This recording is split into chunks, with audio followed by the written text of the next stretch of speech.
ఓం గం గణపతయే నమః శివాయ గురవే నమః. జ్ఞానక్షం యూట్యూబ్ ప్రేక్షకులందరికీ కూడా స్వాగతం. మీకు అకస్మాత్తుగా అనారోగ్య సమస్యలు అనేటువంటివి రావటం, ధన రాబడి అనేటువంటివి తగ్గిపోవటం, ఇలాంటి లాసెస్ అనేటువంటివి రావటం, దాని తర్వాత ఇంట్లో కుటుంబ పరిస్థితి కూడా ఏమాత్రము కూడా బాగోకపోవటం, ఏ పనులు అనుకున్నా కూడా జరగకపోవటం, వీటికి కారణాలు అనేటువంటివి చాలానే ఉంటుంటాయి.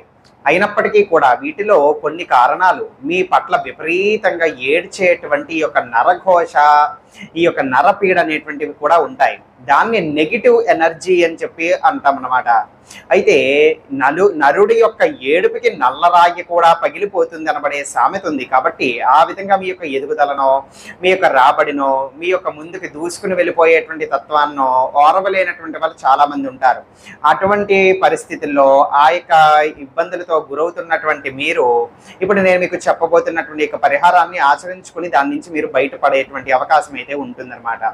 అయితే ఇటువంటి నెగిటివ్ ఎనర్జీ కానీ, ఈవిల్ ఐ అంటే ఒక దుష్టశక్తి యొక్క ప్రభావాలు కానీ, గాలి పీడ కానీ, ఇటువంటివి ఏవైనా సరే అంతు చిక్కనటువంటి సమస్యలు మిమ్మల్ని చుట్టుముట్టినప్పుడు, ఇటువంటి దుర్భరమైనటువంటి పరిస్థితులు, ఇటువంటి దుర్భరమైనటువంటి ఈ యొక్క జీవితాన్ని మీరు అనుభవించేటువంటి పరిస్థితి ఏర్పడుతుంది. చాలా ఇబ్బందికరంగా ఉంటుంది. ఒకవేళ అవి కనుక కారణమైతే ఇప్పుడు నేను మీకు చెప్పబోయేటువంటి యొక్క పరిహారాన్ని ఆచరించుకుని వాటి నుంచి మీరు బయటపడవచ్చు.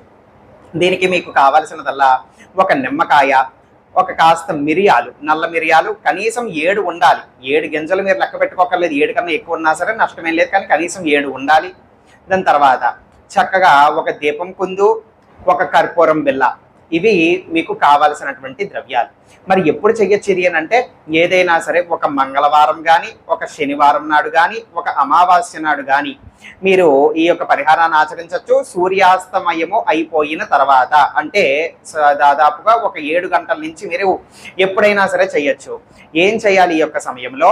మీ యొక్క పూజా మందిరంలో చక్కగా, అంటే మొట్టమొదట స్నానం అయితే పూర్తి చేసుకోండి. చక్కగా మీ యొక్క ఏకాంతంగా ఉండేటువంటి గదిలో కానీ, పూజా మందిరంలో కానీ కట్టికి నేల మీద కూర్చోకండి. ఒక చాప కానీ, ఆసనం కానీ, పీట కానీ ఏదైనా సరే వేసుకుని కూర్చోండి.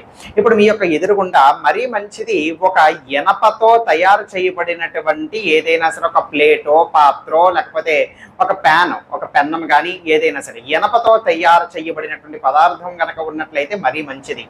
ఒకవేళ లేకపోతే మరి వేరే ఆప్షన్ ఏమీ కూడా లేదు కాబట్టి ఏదైనా ఒక స్టీల్ ప్లేట్ అనేటువంటిది పెట్టుకోండి. కానీ మరీ శక్తివంతంగా పనిచేస్తుంది ఒక ఇనప పాత్ర పెట్టుకున్నట్లయితే, ఒక ఇనప పాత్ర మీరు ఎదురుకుండా పెట్టుకుని దాని మీద సెంటర్లో ఒక నిమ్మకాయ అనేటువంటిది పెట్టుకోండి. అంటే ఒకవేళ మరి ఇనప పాత్ర లేకపోతే స్టీల్ పళ్ళెం వాడతారనమాట. అయితే సెంటర్లో నిమ్మకాయ అనేటువంటిది పెట్టుకోండి. ఐక పాత్రలో దాని చుట్టూరా ఈ యొక్క మిరియాలు ఉన్నాయి కదా, నిమ్మకాయ చుట్టూరా కూడా గుండ్రంగా చుట్టూరా మిరియాలు అనేటువంటివి వెయ్యండి. అంటే దాన్ని బంధించినటువంటి విధంగా ఈ యొక్క మిరియాలు అనేటువంటిది వెయ్యండి. వేసిన తర్వాత ఒక కర్పూర బిళ్ళ తీసుకుని ఆ యొక్క నిమ్మకాయ మీదన పెట్టండి. జాగ్రత్తగా పెట్టిన తర్వాత మీ ఇష్టదేవుడిని తలుచుకోండి. మీకు ఇష్టదేవుణ్ణి ఇప్పుడు మీరు ఏ సమస్యతో, ఏ ఇబ్బందితో, ఏ కష్టంతోనైతే మీరు ఇది చెయ్యాలి అని అనుకున్నారో అది సక్సెస్ అయ్యి ఆ యొక్క సమస్యల నుంచి తొలగించి స్వామి అని చెప్పి మొట్టమొదటిగా మీకు ఇష్టదేవుడికి మనసులో ప్రార్థన చెయ్యండి. చేసిన తర్వాత ఇప్పుడు ఈ యొక్క కర్పూర బిళ్ళని వెలిగించండి. మీ చేతుల మీదగానే చక్కగా ఈ కర్పూర బిళ్ళని వెలిగించండి. నమస్కారం చేసుకోండి. కర్పూరపు బిళ్ళ పూర్తిగా వెలిగి కొండెక్కిపోయేంత వరకు మీరు ఆ యొక్క జ్వాలని మీరు చూస్తూ ఉండాలన్నమాట. దాన్నే మీరు అదే విధంగానే చూస్తూ ఉండండి. ఈ విధంగా చేయటం వలన ఏం జరుగుతుంది? మీ మీదన కానీ, మీ చుట్టూరా కానీ ఉన్నటువంటి సమస్తమైనటువంటి నెగిటివ్ ఎనర్జీస్, నెగిటివ్ ఇన్ఫ్లుయెన్స్, అంటే చెడు శక్తుల యొక్క ప్రభావం కానీ, చెడు ప్రభావాలు కానీ మీ చుట్టూరా ఉన్నటువంటివన్నీ కూడా కాలి దహించబడతాయి. అవన్నీ పటాపంచలైపోతాయి. ఈ విధంగా కొండెక్కిపోయేంత వరకు కూడా చక్కగా ఉండండి. అదే జ్వాలను చూస్తూ అయిపోయిన తర్వాత ఇప్పుడు భక్తిపూర్వకంగా నమస్కారం చేసుకుని ఇప్పుడు నేను మీకు చెప్పబోయేటువంటి మంత్రాన్ని కనీసము ఒక 108 సార్లు జపం చేయండి. జపం కోసము రుద్రాక్షమాలు కానీ, స్ఫటికమాలు కానీ, తులసిమాలు కానీ ఏదైనా వాడచ్చు. ఏ జపమాల కూడా లేకపోతే వేళ్లతోనైనా లెక్క పెట్టుకుని చేసుకోవచ్చు. మంత్రం తెలియజేస్తున్నాను, వినండి. ఓం క్రీం కాళికాయై నమః. ఇది ఆ యొక్క మంత్రము. మళ్ళీ చెప్తున్నాను. ఓం క్రీం కాళికాయై నమః. ఇది ఆ యొక్క మంత్రం. ఈ విధంగా మంత్ర జపం అనేటువంటిది పూర్తి చేసుకోండి. గుర్తు పెట్టుకోండి, ఈ యొక్క పరిహారం ద్వారా ఒకవేళ మీ మీదన ఏవైనా సరే శాపనార్థాలు ఉంటాయి కదా, అంటే వీడిలాగా నాశనం అయిపోవాలి, వీడి ఇలాగైపోవాలి అలాగైపోవాలి అని కూడా మన అంటే గిట్టనటువంటి వాళ్ళు పడనటువంటి వాళ్ళు అనేటువంటివి ఉంటాయి. అటువంటి శాపనార్థాలను కూడా తొలగింపబడతాయి.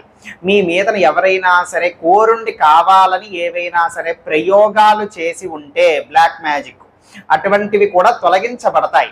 గాలి పీడ వంటివి ఏవైనా కూడా మీకు సోకినట్లయితే మీరు అనుకోకుండా ఏదైనా కూడా రోడ్డు మీద ఈ విధంగా తొక్కటం వల్ల దాని వలన గాలి పీడ ఏదైనా ఏర్పడినా అటువంటివి కూడా తొలగింపబడతాయి.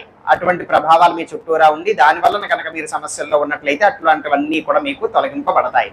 అయితే ఈ విధంగా జపం అనేటువంటిది పూర్తయిపోయిన తర్వాత ఇప్పుడు ఆ యొక్క నిమ్మకాయని అలాగే దాని చుట్టూరా ఉండేటువంటి ఆ యొక్క మిరియాలని ఏదైనా సరే ఒక ఎర్రటి గుడ్డలోకి సేకరించండి. ఒక ఎర్రటి గుడ్డ తీసుకోండి, ఆ యొక్క మిరియాలు నిమ్మకాయ అన్ని కూడా ఆ యొక్క ఎర్రటి గుడ్డలోకి వేసేసి మూటగా కట్టేసేయండి.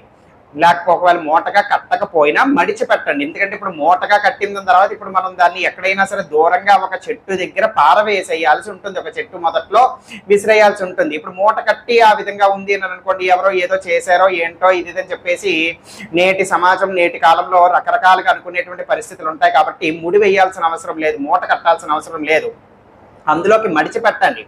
అయితే ఆ మిరియాలు కానీ నిమ్మకాయ కానీ పడిపోకుండా లేకపోతే ఒలిగిపోకుండా మీరు పారవేసేంత వరకు అవేమి కూడా జారిపోకుండా చక్కగా అన్ని విధాలుగా అన్ని వైపుల నుంచి కూడా మడత పెట్టండి. దాన్ని జాగ్రత్తగా తీసుకుని వెళ్ళి ఏదైనా సరే ఒక పెద్ద వృక్షము కొంచెం దూరంగా మీ ఇంటి దగ్గర నుంచి కొంచెం దూరంగా ఉండేటువంటి ఒక పెద్ద వృక్షం దగ్గర వెంటనే దాన్ని పారవేసేసి వెళ్ళిపోండి. ఇంకా మళ్ళీ వెనక్కి తిరిగి చూడటాలు అట్లాంటివి ఏమీ కూడా చెయ్యకండి. ఈ విధంగా వెంటనే వెళ్ళిపోయి మీ యొక్క కాళ్ళు చేతులు ముఖం అనేటువంటి శుభ్రంగా కడుక్కోండి ఇంటికి వచ్చేసి. ఈ విధంగా చేస్తే కనుక మంచి చక్కటి ఫలితం అనేటువంటిది ఉంటుందన్నమాట. మీ మీద ఏవైనా కూడా ప్రయోగాలు గాలి పీడ ఇటువంటి నెగిటివ్ ఎనర్జీ నెగిటివ్ ఇన్ఫ్లుయెన్స్లు ఇట్లాంటివి ఏమున్నా కూడా అవన్నీ కూడా తొలగింపబడేటువంటి అవకాశము ఉంటుందన్నమాట. సర్వే జనా సుఖినో భవంతు. శివార్పణమస్తు. ఇటువంటి సమస్యలు ఇబ్బందుల కొరకు పాశుపత తంత్రాలు అనబడేటువంటివి మేము నిర్వహిస్తూ ఉంటాం. మా ద్వారా ఈ యొక్క పాశుపత తంత్ర ప్రక్రియల ద్వారా ఇవి చేయించుకోవాలి అని అనుకుంటే గనక ఇప్పుడే మీకు కనిపిస్తున్నటువంటి ఈ యొక్క నెంబర్కి వాట్సాప్లో మీరు సంప్రదించవచ్చు.